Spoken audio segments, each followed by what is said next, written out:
حضرت خالد بن ولید رضی اللہ تعالیٰ عنہ تاریخ اسلام کے وہ نامور سپہ سالار ہیں کہ نہ ان سے پہلے ان کی کوئی مثال ملتی ہے، نہ ان کے بعد کوئی مثال ملتی ہے۔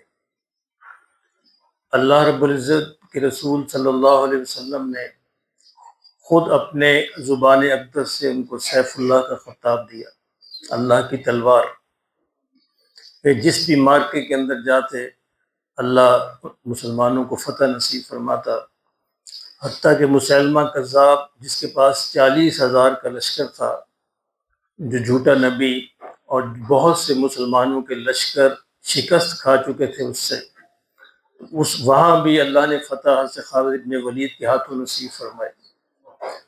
تو مسلمانوں کے اندر یہ بات مشہور ہو گئی تھی کہ جہاں بھی خالد جائیں گے فتح ہو جائے گی، اور اس سے مسلمانوں کا عقیدہ بگڑنے کا احتمال تھا، یہ خطرہ تھا کہ وہ کہیں یہ نہ سمجھنے لگیں کہ فتح جو ہے خالد ابن ولید کے ہاتھوں ہوتی ہے، تو اللہ کی دین ہے، اللہ عطا فرماتے ہیں۔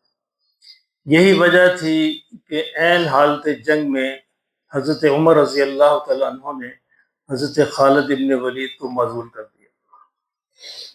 وجہ کیا تھی کہ مسلمانوں کا عقیدہ خراب ہو رہا تھا، مسلمانوں کا جو کانسیپٹ تھا وہ خراب ہو رہا تھا کہ فتح جو ہے خالد ابن ولید کے ہاتھوں ہوتی۔ سیدنا عمر رضی اللہ تعالیٰ عنہ اس بارے میں بڑے دور اندیش تھے، اللہ نے بڑی فراست نصیب فرمائی تھی۔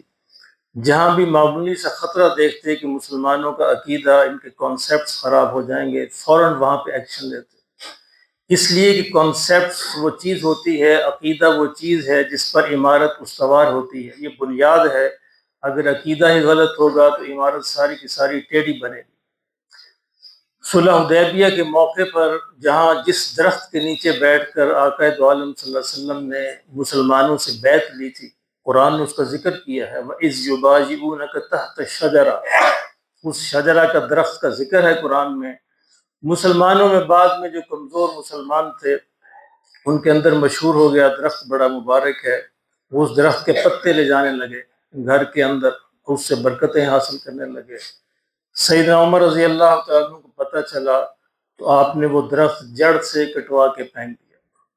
اللہ اکبر! یہ ہے، اتنی احتیاط ہونی چاہیے عقائد کے بارے میں، کانسیپٹس کے بارے میں، کہ ان کے اندر کہیں غلطی نہ ہو جائے، اس لیے کہ اگر ان کے اندر غلطی ہو گئی تو بعد کی ساری جو ہے عبادات جو ہے وہ بھی ساری کی ساری بیکار چلی جائیں گی، کیونکہ بنیاد تو وہ ہے۔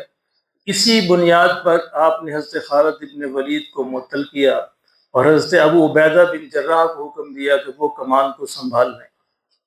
چنانچہ انہوں نے کمان کو سنبھال لی۔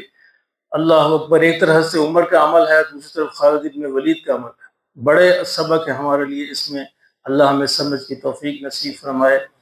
حضرت خالد ابن ولید نے فوراً چارج جو ہے حضرت ابو عبیدہ بن جراح کے سپرد کر دیا اور ایک عام سپاہی کی حیثیت سے لشکر میں شامل ہو گئے۔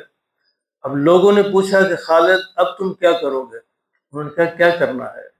اگر تو میں عمر کی خاطر لڑتا تھا تو پھر میں ناراض ہوتا، میں تو اللہ کے لیے لڑتا تھا، آج بھی ویسے لڑوں، مجھے اس سے کیا فرق پڑتا ہے؟ میں سپاہی ہوں یا میں کمانڈر ہوں، مجھے اس سے کوئی فرق نہیں پڑتا، تو میرا لڑنا، میرا جینا، میرا مرنا میرے اللہ کے لیے ہے، عمر کے لیے نہیں تھا۔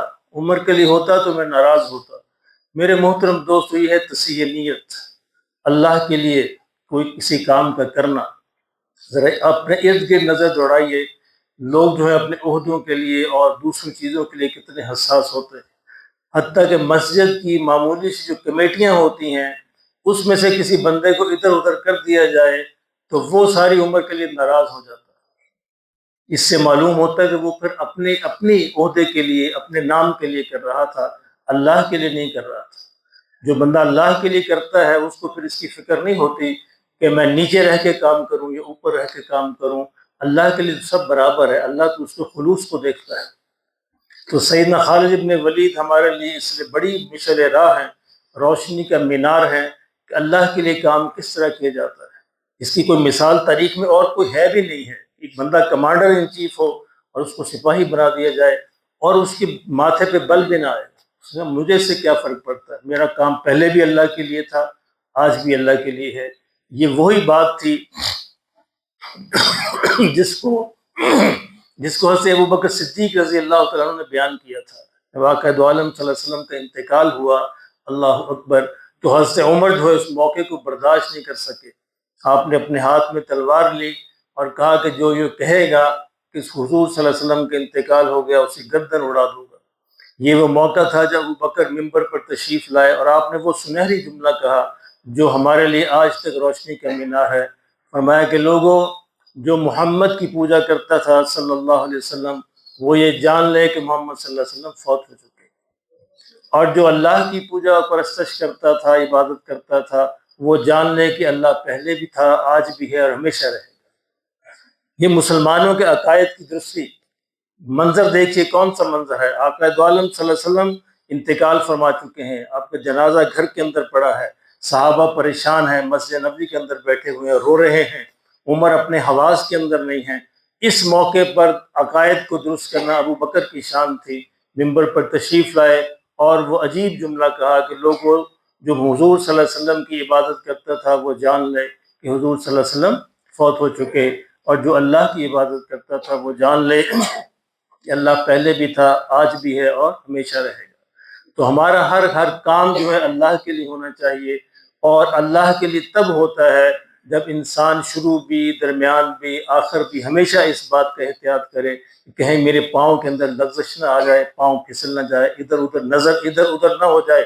اگر ادھر ادھر ہو گئی تو پھر اللہ جو ہے خالص عمل کو قبول فرماتے ہیں۔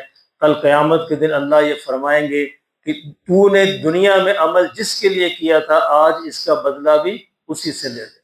تو ہمیں تو بدلے اللہ سے ملنے ہیں، تو اللہ ہمیں یہ اخلاص نیت نصیب فرماتا ہے۔